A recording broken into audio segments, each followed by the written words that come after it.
Hello everybody, it is Mr. Modern Financials here, coming at you with another video. In today's video, we're going to be talking about Betterment. Should you use it?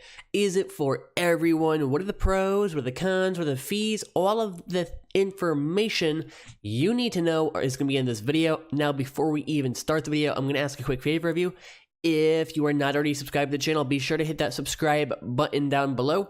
That way, you are up to date with all the latest financial news. We're going to cover a lot of different topics on this channel, such as investing, using apps to make money, all different types of things, building passive income, all in the realm of financials.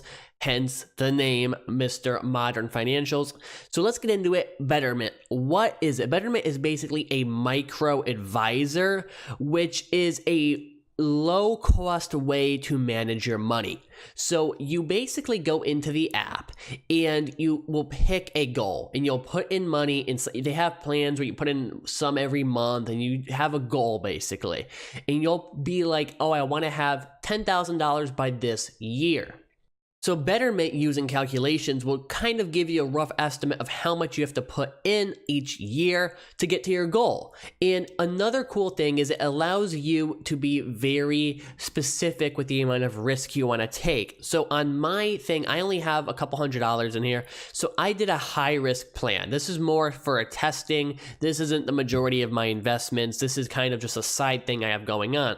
Now, what that does, it means I'm high risk, so it's going to put a lot of the money into stocks, going to put a lot of money into smaller cap stocks that's going to have more risk, but also more reward. Versus if you are a lower risk type of person, let's say you have a ton of money you're putting in 50 grand, and you want to only make a low risk, low return reward of maybe 7% a year, right? You do that, and it'll invest more so in large cap stocks, things that are less risky, but there's less reward, as well as bonds and things of that nature. So the cool thing about Betterment is it allows you to be it's very beginner friendly. Whereas if you don't know a lot about investing, you put your money in, you pick your goal, you pick how much risk you want to take, and you put it on autopilot. It really is an autopilot way of investing. Now, I'm going to be a little bit, I guess, go both sides right now because there are some cons to this. Now, what is the con? The main con to Betterment is that everything you do on Betterment could be done by yourself with some basic investing knowledge. What do I mean? Well, Betterment primarily uses ETFs. Those are exchange traded funds. And what those in essence mean is it's a fund that has a collective of different stocks in it. So what Betterment basically does is when you put money in, it buys those ETFs right for you.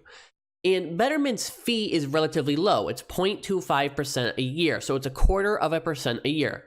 Now, if you're investing a lot of money, that could add up over time. Obviously, it's not going to be a ton of money lost, but it could add up over time. And if you're going to be putting in a lot of money, I would much more recommend going with a Robinhood or a E-Trade or something along those lines.